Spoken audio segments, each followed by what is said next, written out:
the first thing that really hits you, I think, for me is just the size in general.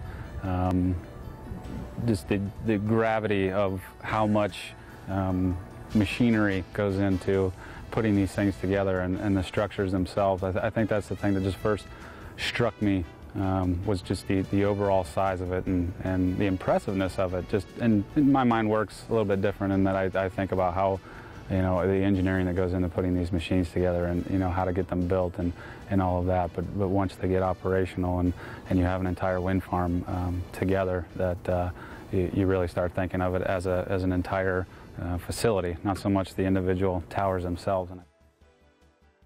So here in Paulding County, just south of the town of Payne, we have a 100 megawatt wind farm, and that is made up of 50 individual wind turbines that produce enough electricity annually to supply power to about 30,000 homes.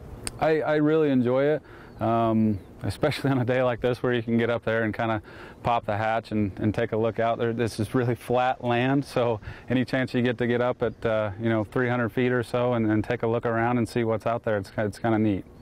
10 years ago, people didn't think that that Ohio would have the potential for large-scale wind farms, and the reason was because our wind speeds maybe are lower than even next door in Indiana, but as the technology has grown and the turbines themselves have grown in height and we're able to reach higher hub heights, we're able to capture much stronger and more productive wind, which has really put Ohio on the map for future investment.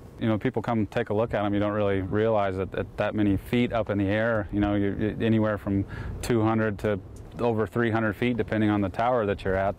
It's quite a large structure up there. The nacelle is the structure that sits on top. It's just kind of a square. It's called a nacelle. It holds most of the guts of the internal top portion, that takes the motion of the rotors and converts it into kinetic energy, which we convert into electricity. So you're looking at that nacelle area up there is typically the size of a large school bus or a large RV. And that entire thing rotates to catch the wind. So there's a lot going on up there.